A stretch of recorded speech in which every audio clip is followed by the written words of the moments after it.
नमस्कार दोस्तों, agri science point के ऑनलाइन प्लेटफॉर्म पे आपका हार्दिक स्वागत है। मित्रों, आज मैं लेके आया हूँ आपके लिए ह्यूमन रेस्पिरेटरी सिस्टम की क्विज, मानव श्वसन तंत्र की क्विज। अगर आपको क्लास अच्छी लगे तो ज़्यादा से ज़्यादा लोगों को ऐप डाउनलोड करने के लिए आग्रह करें और ज़्यादा से ज़्यादा लाइक और शेयर करें। देखते हैं आज आपके लिए कौन कौन से क्वेश्चन मैं लेके आया हूँ। चलते हैं अपने पहले क्वेश्चन पर। सारे के सारे क्वेश्चन कॉन्सेप्चुअल हैं और हर एक क्वेश्चन से सारे के सारे ऑप्शन हम क्लियर करके ज़्यादा से ज़्यादा हमारा जो टॉपिक है उसको हम क्लियर करेंगे, टच करेंगे। ठीक है, चलते हैं अपने पहले क्वेश्चन पर। पहला क्वेश्चन क्या कहता है बच्चों, निम्न में से कौन सा अवायवीय श्वसन भी कहलाता है? Anaerobic respiration is also called. ठीक है भी, ऐसा कौन सा श्वसन है इनमें से जो अवायवीय श्वसन ही है? तो कौन सा है भी? ऑक्सीकरण। ऑक्सीकरण पहला ऑप्शन है हमारा, ऑक्सीकरण। दूसरा ऑप्शन क्या है भी? ऑक्सीकरण। सेकंड ऑप्शन है अपचयन, फिर है किण्वन और या सभी। तो बच्चों दो प्रकार के श्वसन हम पढ़ते हैं, एक तो वायवीय। वायवीय श्वसन, वायवीय श्वसन ऐसा जिसमें ऑक्सीजन उपस्थित हो, ऑक्सीजन उपस्थित हो। और दूसरा जो श्वसन होता है ना वो होता है अवायवीय। वायवीय, एरोबिक या अवायवीय।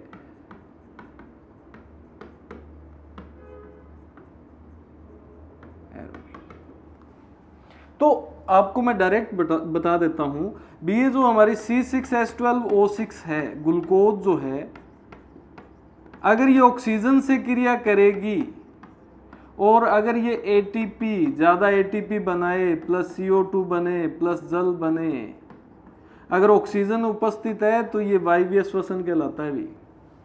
और अगर ऑक्सीजन उपस्थित नहीं है तो अगर मनुष्य की बात करें, मनुष्य की कोशिका की, तो अगर C6H12O6 तो है परंतु ऑक्सीजन अनुपस्थित होगी, यहाँ पे O2 एब्सेंट हो गई, तो ये लैक्टिक अम्ल में बदल जाएगा भाई।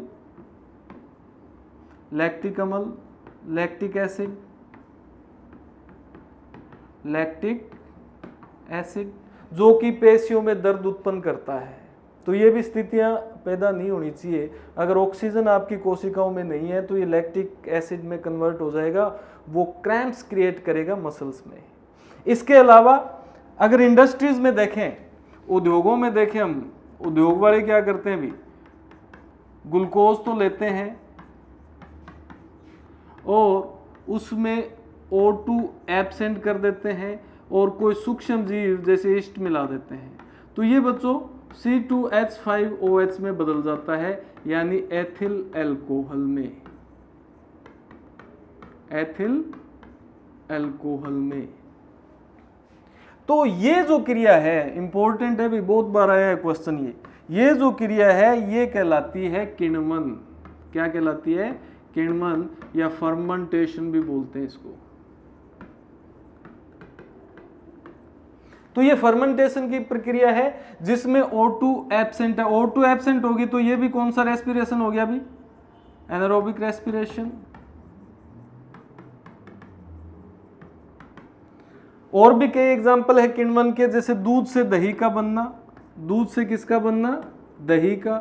और यहाँ पे भी बैक्टीरिया काम आते हैं, भी सूक्ष्म जीव काम आते हैं, जैसे लैक्टोबैसिलस, लैक्टोबैसिलस। अब एक्चुअल में क्या है, इन बैक्टीरियाज के अंदर एंजाइम्स होते हैं, वो एंजाइम इस कार्य को संपन्न करते हैं। ईस्ट जो होता है इसमें जाइमेज एंजाइम होता है बच्चों। सर्वप्रथम खोजा गया, सर्वप्रथम खोजा गया एंजाइम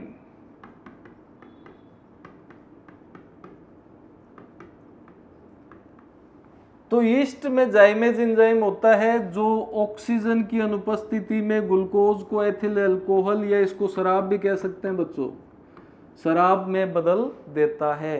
तो ये क्रिया क्या कहलाती है? किण्वन। इंपॉर्टेंट है, शराब का बनना, अल्कोहल का बनना किस प्रोसेस में, किस प्रोसेस से बनता है भी? किण्वन द्वारा बनता है, फर्मेंटेशन।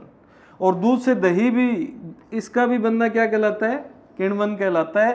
परंतु ये लैक्टोबैसिलस जीवाणु जो है ये O2 की उपस्थिति की प्रेजेंस व एब्सेंस दोनों में क्रियाशील है भी। ये एक ऐसा जीवाणु है जो दूध को दही में ऑक्सीजन की प्रेजेंस में या एब्सेंस दोनों में ही कन्वर्ट कर सकता है, परंतु ईस्ट जो है वो टोटली ऑक्सीजन की एब्सेंस में काम करेगा और क्या बना देगा, शराब बना देगा। यहाँ पे एक महत्वपूर्ण और भी क्वेश्चन जुड़ जाता है, जहरीली शराब। जहरीली शराब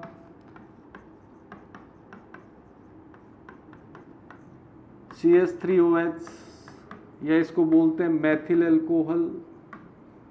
मैथिल अल्कोहल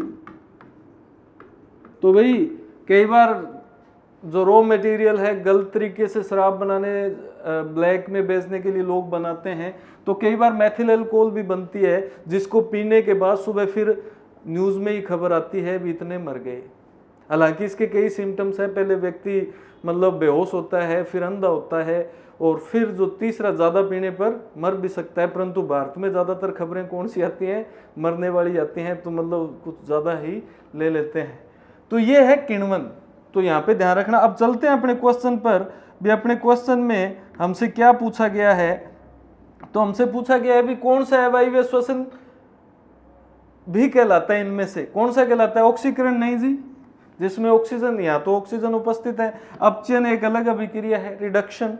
तो फर्मेंटेशन जो है इसे अवायवीय श्वसन भी हम कह सकते हैं, एनारोबिक रेस्पिरेशन भी कह सकते हैं। ठीक है मित्रों, आगे चलते हैं अगले क्वेश्चन पर। वाह भी वाह, आज के संदर्भ में बड़ा महत्वपूर्ण क्वेश्चन है ये, कोरोना पेंडेमिक जो चल रहा है, ठीक है ना। ऑक्सीजन ऑक्सीजन, चारों तरफ ऑक्सीजन। कुछ दिन पहले, अब तो स्थितियां सामान्य हो गई हैं और लोगों ने पैनिक ले लिया था, नहीं लेना चाहिए। तो ये क्वेश्चन बड़ा इंपॉर्टेंट है। यदि रक्त में CO2 की प्रतिशतता परसेंटेज बढ़ जाए और O2 की प्रतिशतता कम हो जाए तो श्वसन बंद हो जाता है। और एक चीज ध्यान रखना, व्यक्ति बेहोश हो जाता है भाई, व्यक्ति बेहोश हो जाता है।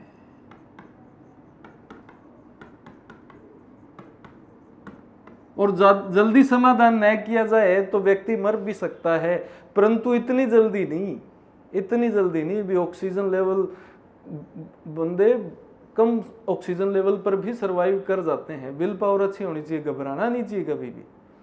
तो ये तो कह रहा है भी अब CO2 तो बहुत ज्यादा होगी, ऑक्सीजन बहुत कम होगी, तो ये स्थितियां क्या कहलाती हैं, श्वसन तो बंद हो जाएगा, श्वसन बंद होगा ही क्योंकि ऑक्सीजन नहीं जा रही। तो ये स्थितियां क्या, सफोकेशन नहीं जी, एम्फीसीमा नहीं, यूपीनिया नहीं। अब इनको मैं समझा देता हूं। यूपीनिया जो है ये सामान्य श्वसन है, क्या भी, सामान्य श्वसन। नॉर्मल ब्रीदिंग जो है वो कहलाती है।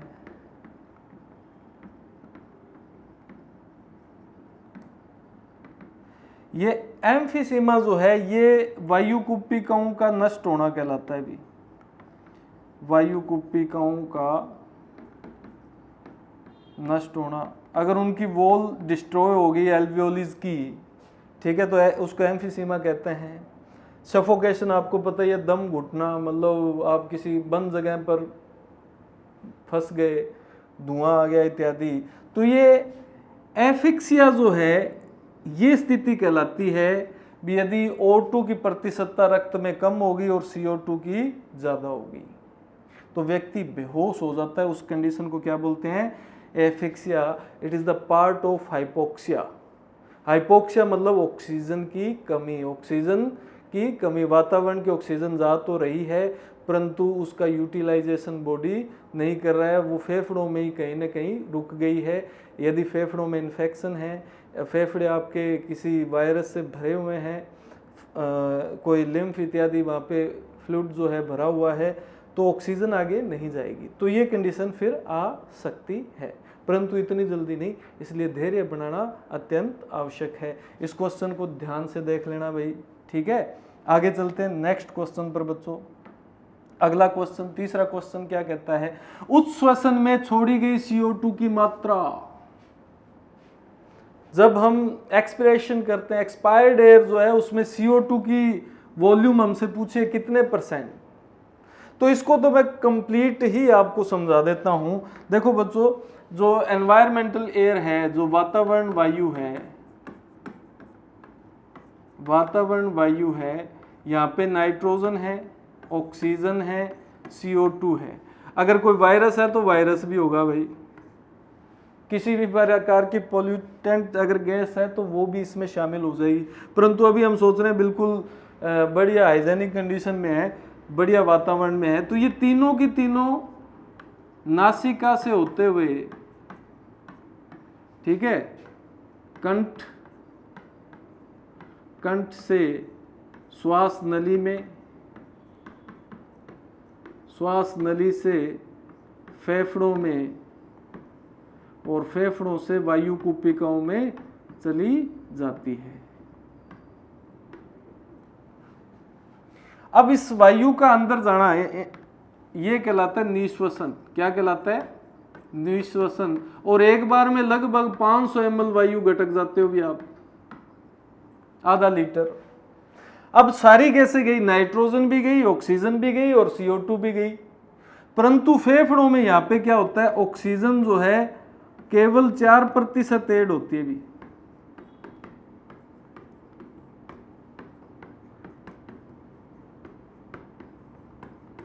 और केवल ऑक्सीजन ही जुड़ेगी, CO2 नहीं जुड़ेगी, क्योंकि जो लंग्स है वहां पर CO2 का प्रेशर कम है, ऑक्सीजन का प्रेशर ज्यादा है, क्योंकि यहाँ पे इसकी लगभग 21% मात्रा है। नाइट्रोजन 78% तो है, परंतु इसकी हमारे अंदर कोई भी क्रियाशीलता नहीं है, और CO2 0.03% अंदर जाती है। परंतु बच्चों, ये शरीर में जब ऑक्सीजन जाती है तो ग्लूकोज से क्रिया करती है। किससे क्रिया करती है? ग्लूकोज से। तो मैंने आपको बताया क्या बनती है, ऊर्जा बनती है, CO2 बनती है और जल बनता है। अब यहाँ पे वेस्ट प्रोडक्ट बन गया एक CO2, और ये CO2 जो है इसको शरीर से बाहर करना है, तो फिर हम सांस को बाहर छोड़ते हैं। बाहर छोड़ते हैं तो बाहर छोड़ने को उत्श्वसन बोलते हैं भी। अब देखो उत्श्वसन में कौन कौन सी गैसें बाहर आएगी, O2 भी आएगी, CO2 भी आएगी, N2 भी आएगी। N2 तो जितनी गई उतनी बार आ जाएगी बच्चों। ऑक्सीजन कितनी जुड़ गई? 4%, तो कितने % बार आएगी? 16। अब CO2 कितनी बार आएगी? हमारे शरीर में CO2 बनती है, गई कितनी? 0.03%, परंतु शरीर ने बनाई तो बाहर छोड़ेंगे, एक्स्ट्रा जो बनी है वो तो बाहर आएगी। तो ये लगभग 3.6 से 4% के आसपास बाहर आती है। अब यहाँ पे एक चीज और बच्चों की क्लियर हो जाती है। बच्चे सोचते हैं भी जब हम सांस अंदर लेते हैं तो केवल ऑक्सीजन लेते हैं, सारी जाएंगी भी, परंतु यहां से आगे कौन जाएगी? O2। और बच्चे ये सोचते हैं भी सब सांस छोड़ते हैं तो केवल CO2 छोड़ते हैं, नहीं, ऑक्सीजन भी छोड़ी है। कितने %? 16%। ये क्या है, क्लोजअप वाली एड वगैरह देखते हैं ना तो लोग भ्रमित हो जाते हैं भी सब सांस छोड़ रहे हैं और क्लोजअप नहीं की हुई तो पता नहीं क्या छोड़ रहे हैं, क्लोजअप की है तो पता नहीं वो दाने दाने से दिखाते हैं स्टार से। ऐसा कुछ नहीं है, ये कंपोजिशन बदलेगी नहीं, चाहे दंत कांति कर लो चाहे कुछ भी कर लो। हाँ ये है भी मुंह के बैक्टीरिया कम हो सकते हैं। तो यहाँ पे CO2 भी हम छोड़ रहे हैं और ऑक्सीजन भी छोड़ रहे हैं।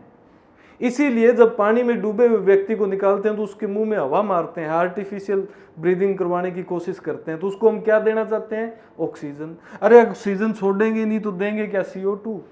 वो तो मरा हुआ ही है, उसको आप जल्दी मारने का प्रयास कर रहे हो। नहीं, हम ऑक्सीजन भी छोड़ते हैं, परंतु कंपोजिशन चेंज हो गई, गई 20 से 21% थी, बार आई 16%, क्योंकि 4% हमने एक बार में यूज कर ली। और CO2 बार कितनी आई? 3.6 से 4%। क्यों? क्योंकि शरीर में CO2 बनती है। तो अपने क्वेश्चन पे चलते हैं, अपने क्वेश्चन पे चलते हैं भाई। CO2 की मात्रा पूछिए जी, CO2 की मात्रा कितनी होगी फिर? 4%। ये तो जब ग्रहण की थी, अब छोड़ी गई पूछ रहे हैं ना, ग्रहण करते समय CO2, ये ग्रहण करते समय O2, ग्रहण करते समय O2। तो ये तीनों ऑप्शन गलत हो गए, फोर्थ ऑप्शन हमारा बिल्कुल सही है। आगे चलते हैं अगले क्वेश्चन पे। आज सारे क्वेश्चन इंटरेस्टिंग है भी। Question number 4, ERV plus RV। ERV क्या है भी? एक्सपिरेटरी रिजर्व वॉल्यूम, और RV क्या है? Residual volume. तो एक्सपिरेटरी रिजर्व वॉल्यूम क्या है भी? आप फोर्सफुली कितनी वायु को छोड़ सकते हैं, धक्के से कितनी छोड़ सकते हैं, ठीक है, एक्सपिरेटरी रिजर्व वॉल्यूम।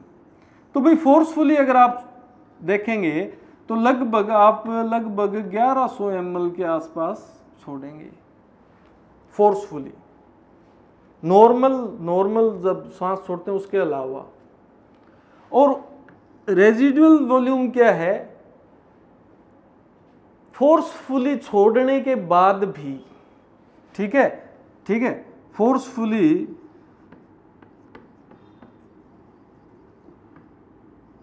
वायु छोड़ने के बाद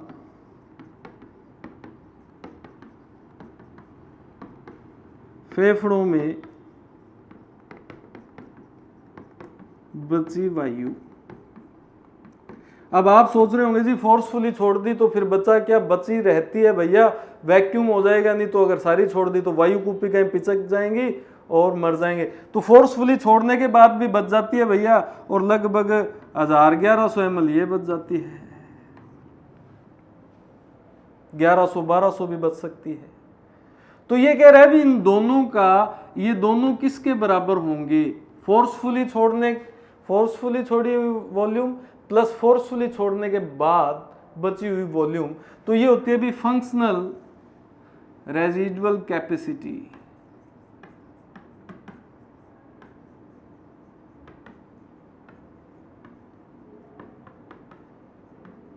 और ये कितनी होगी? लगभग 2300 ml होगी भाई। कितनी होगी? 2300 ml होगी। ये है वाइटल कैपेसिटी। वाइटल, इसमें क्या है?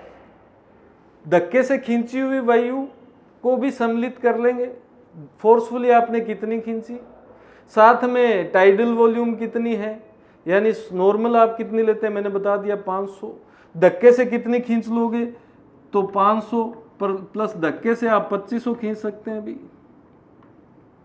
और उसके बाद बची हुई कितनी है 1100, इसको भी जोड़ सकते हैं, ERV जोड़ते हैं तो धक्के से छोड़ कितनी सकते हो 1100, तो ये कितने ml होगी भी? लगभग 4045 ml होगी। ठीक है। IRV क्या है? इंस्पिरेटरी रिजर्व वॉल्यूम, कितनी खींच सकते हो धक्के से? 3000, 2500 से 3500 भी हो सकती है भी। ठीक है। और टीवी क्या है? टाइडल वॉल्यूम है। क्या है? टाइडल वॉल्यूम है, और इसका आंसर होता है में से 500 ml। तो ये इंपॉर्टेंट है। ERV और RV जो होता है बच्चों वो FRC के बराबर होता है। फंक्शनल रेजिडुअल वॉल्यूम कैपेसिटी जो है वो किसके बराबर होती है? Expiratory reserve volume plus residual volume. ठीक है भी। तो ये सारी की सारी वॉल्यूम्स आपकी बुक्स में नोट्स में दी हुई हैं, वो एक बार अच्छे से दोबारा देख लेना भाई, अच्छे से चेक कर लेना। इनमें से भी क्वेश्चन आ सकता है, पर मोस्ट इंपॉर्टेंट क्वेश्चनों में ये आता है। आगे चलते हैं नेक्स्ट क्वेश्चन पे। अगला क्वेश्चन क्या कहता है भी हमारा? HbCO2 का के रूप में CO2 का कितने प्रतिशत परिवहन होता है भी? ट्रांसपोर्टेशन पूछा है in the form of carbamino haemoglobin. कार्बैमिनो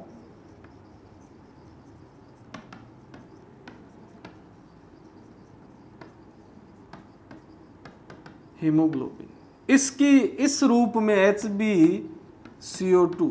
ध्यान रखना कार्बोक्सी हीमोग्लोबिन मत सोच लेना इसको। कार्बोक्सी हीमोग्लोबिन जो होता है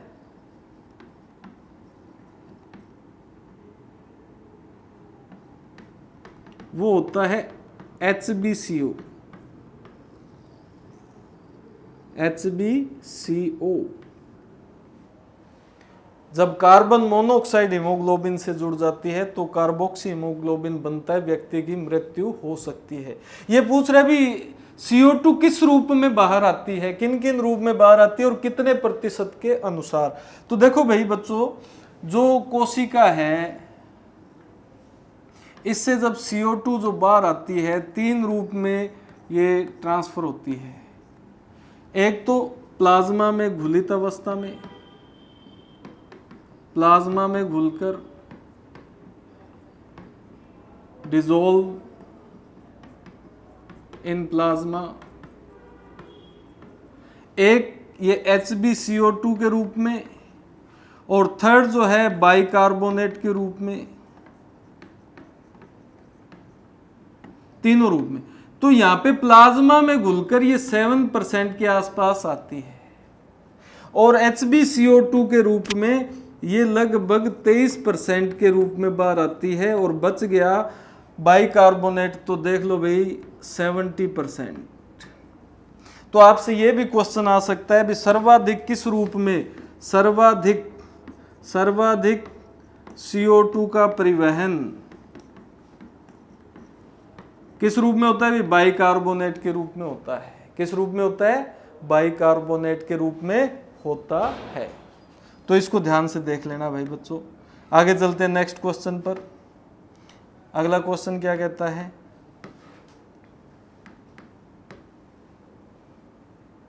तो इसका राइट आंसर ये हो गया, बाकी क्या क्या हो गए? रॉन्ग हो गए। आगे चलते हैं। अगला क्वेश्चन,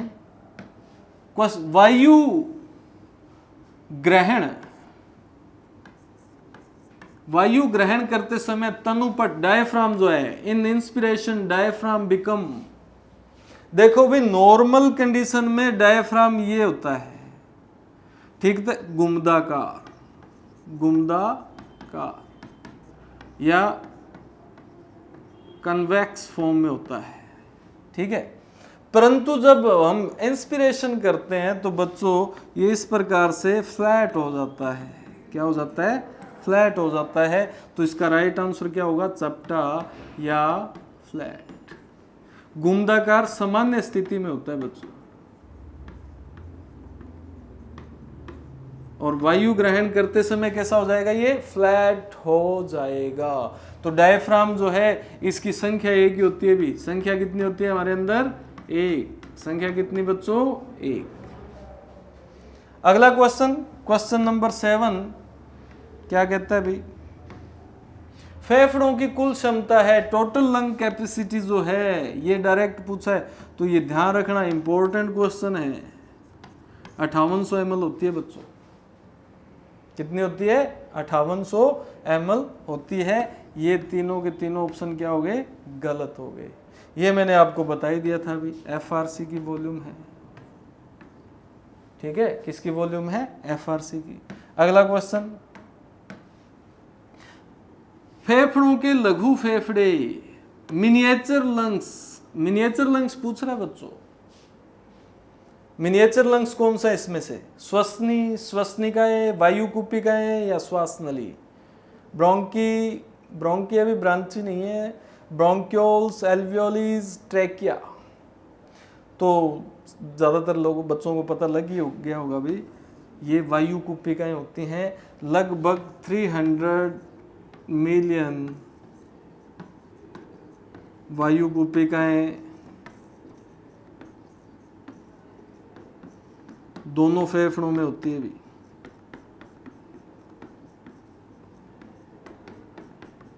और हर एक वायुकुपिका जो है वो एक छोटा फेफड़ा है, लघु फेफड़ा है। लघु फेफड़ा भी उसको कह सकते हैं। हर एक एल्वियोली जो है, हर एक सिंगल एल्वियोली एक मिनिएचर लंग्स है, ठीक है। और साथ में श्वसन तंत्र का अंतिम भाग भी है भी। श्वसन तंत्र का अंतिम भाग है। श्वसन तंत्र का क्या है बच्चों? अंतिम भाग है। श्वास नली आपको पता ही है भी, श्वास नली, ट्रेकिया, और ये रोंग हो गया श्वसनिकाएं रोग हो गया और श्वसनी, ये दोनों इंपॉर्टेंट क्वेश्चन है, आपसे डायरेक्ट पूछ सकता है श्वसन तंत्र का अंतिम भाग कौन सा है, तो वायु कूपिकाएं हैं। लगभग 300 मिलियन वायु कूपिकाएं हमारे दोनों फेफड़ों में पाई जाती है। क्वेश्चन नंबर 9, उच्छ्वसन की पेशियां हैं, मसल्स ऑफ एक्सपीरेशन। तो इसमें पहले अभी अंतःपरसुक पेशियां या अंतरा, पूरा नाम ये भी अंतरा या बाह्य अंतरापरसुक पेशियां, एक्सटर्नल इंटरकोस्टल मसल्स या इंटरनल इंटरकोस्टल मसल्स और एब्डोमिनल मसल्स, या बी एंड सी बोथ। तो यानी या तो ये है या ये दोनों है। तो यानी किन पेशियों के द्वारा हम एक्सपीरेशन कर सकते हैं, कौन मदद करते हैं। तो बच्चों ध्यान रखना, एक्सपीरेशन के अंदर ये पेशियां काम आती हैं। एक तो एब्डोमिनल मसल्स काम आती हैं, इनमें कॉन्ट्रैक्शन होता है, दोनों में क्या होता है, संकुंचन, कॉन्ट्रैक्शन।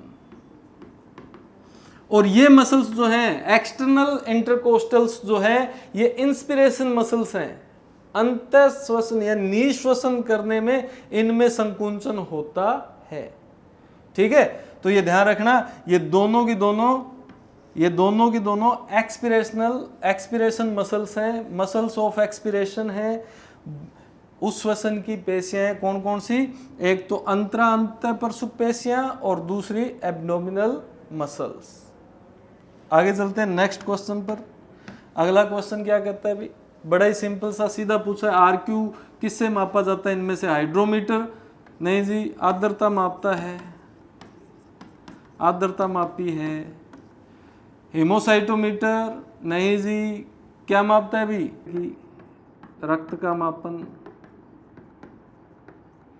कोई नहीं तो कोई नहीं, तो कौन है भाई, ए ऑप्शन है, गायोंस। होता क्या है भाई, आरक्यू क्या होता है, छोड़ी गई CO2 का आयतन बटा प्रयुक्त हुई O2 का आयतन, प्रयुक्त हुई O2 का आयतन। ठीक है बच्चों, तो ये बड़ा ही सिंपल सा क्वेश्चन था। अगला क्वेश्चन देखते हैं भाई, ऑक्सीजन हीमोग्लोबिन वियोजन वक्र, ऑक्सीजन हीमोग्लोबिन डिसोसिएशन कर्व कैसा होता है, बताओ भाई कैसा होता है। तो देखो भाई बच्चों, ये O2 सैचुरेशन इधर लिख देते हैं हम, ठीक है, ये प्रेशर ऑफ O2 है। देखो इस प्रकार का एक कर्व बनता है जिसे बोलते हैं ऑक्सीजन हीमोग्लोबिन डिसोसिएशन कर्व। ये या तो राइट लिफ्ट करेगा या लेफ्ट लिफ्ट करेगा। तो ये इधर कब जाता है, जब CO2 जो है, CO2 बढ़ जाए, pH बढ़ जाए, टेम्परेचर बढ़ जाए। अगर आपके शरीर का टेम्परेचर बढ़ गया तो ऑक्सीजन जल्दी से जल्दी डिसोसिएट होगी हीमोग्लोबिन से। अगर pH बढ़ गई तो ऑक्सीजन हीमोग्लोबिन से जल्दी अलग होगी, सेल्स में जाने लगेगी, जल्दी छूटेगी हीमोग्लोबिन से, क्योंकि उसको CO2 बाहर निकाल के pH मेंटेन करना है। CO2 बढ़ गई तो pH बढ़ेगी, आपको पता है CO2 की मात्रा अगर हमारी बॉडी में बढ़ती है तो pH बढ़ती है, टेम्परेचर बढ़ता है, जैसे फीवर आ गया, श्वसन रेस्पिरेटरी रेट बढ़ जाती है, तो ऑक्सीजन जाती है, जल्दी से अलग हो जाती है हीमोग्लोबिन से। अगर इसका उल्टा हो, CO2 कम हो गई हो, pH कम हो गई हो या टेम्परेचर कम हो, तो फिर ये इधर शिफ्ट होगा, यानी ऑक्सीजन जल्दी से नहीं हटेगी हीमोग्लोबिन से। तो ये आकृति कैसी है भी, सिग्मोइड है। कैसी है बच्चों, सिग्मोइड है। तो सिग्मोइड आकृति का वक्र बनता है। कैसा बनता है, सीधा नहीं बनता, सिग्मोइड बनता है, तिरछा नहीं बनता, कैसा भी ऐसे नहीं हो सकता, इसका एक अपना सिस्टम है। आगे चलते हैं अगले क्वेश्चन पर। CO2 को कोशिका से बाहर निकालने के लिए महत्वपूर्ण एंजाइम कौन सा है भी? बड़ा फास्ट एंजाइम है, दुनिया का सबसे फास्ट एंजाइम है जो CO2 को कोशिकाओं से बाहर निकालता है। कैसे निकालता है देखते हैं, कई चीजें समझ आ जाएगी भी यहाँ पे। देखो हमारी कोशिकाओं में मैंने आपको बताया ये दो चीजें बनती हैं, जब ग्लूकोज और ऑक्सीजन आपस में क्रिया करते हैं तो ये चीजें बनती हैं, साथ में ATP बनती है जिसका तो उपयोग हो गया। तो ये दो चीजें हैं, कार्बन डाइऑक्साइड और जल। तो ये दोनों पहले मिलते हैं, H2CO3 बनते हैं, फिर ये फिर अलग होते हैं, हाइड्रोजन आयन अलग हो जाते हैं बच्चों और HCO3 अलग हो जाता है। अब इनको इन फॉर्म में चेंज कौन करता है? तो देखो अब इसका फायदा क्या हुआ, अब देखो क्लोरीन आयन जो है ये अंदर जाएंगे और HCO3 बाहर आ जाएगा। और मैंने आपको बताया भी बाइकार्बोनेट बन गया ये। तो CO2 का सर्वाधिक परिवहन किस रूप में होता है? बाइकार्बोनेट के रूप में। तो एक तो बाइकार्बोनेट कैसे बना ये भी आपको पता चल गया। और दूसरा क्लोरीन का अंदर जाना ये कहलाता है क्लोराइड शिफ्टिंग। क्या कहलाता है बच्चों? क्लोराइड शिफ्टिंग या हैम्बर्ग शिफ्टिंग भी बोलते हैं इसको, हैम्बर्ग शिफ्टिंग। तो ये भी ध्यान रख लेना, हैम्बर्ग शिफ्टिंग क्या? क्लोरीन का अंदर जाना और बाइकार्बोनेट का RBC से बाहर आना। और सर्वाधिक 70% इसी फॉर्म में इसका परिवहन होता है हमने पर अब ये पूछ रहा है भी ये काम कौन करता है जी? तो ये काम करता है बच्चों कार्बनिक एनहाइड्रेज, कार्बनिक एनहाइड्रेज। और ये सबसे फास्ट एंजाइम है, सबसे फास्ट एंजाइम है बच्चों, अब तक का सबसे फास्ट एंजाइम जो है वो कार्बनिक एनहाइड्रेज ही है। आगे चलते हैं अपने क्वेश्चन पर।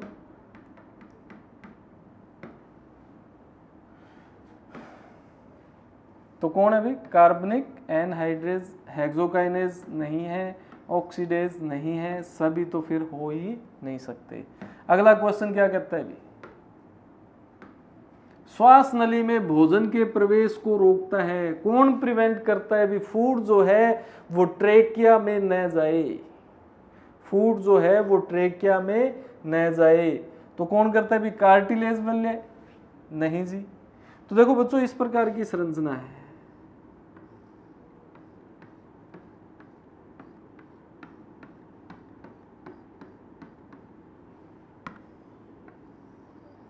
ये हो गया हमारे फेफड़े, ठीक है, यहाँ पे होता है हमारा हृदय,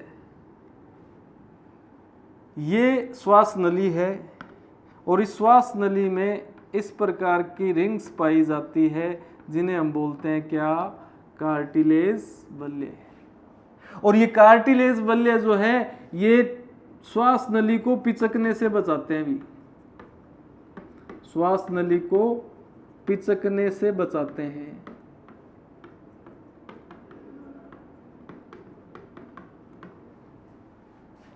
ग्लोटिस जो है ये ढक्कन, द्वार, छिद्र। और एक होता है एपिग्लोटिस जो यहाँ पे पाया जाता है, घाटी ढक्कन भी बोलते हैं इसको, घाटी ढक्कन। ये ढक्कन भैया जब भी आप कोई चीज निगलने लगते हैं तो ये ढक्कन बंद हो जाता है।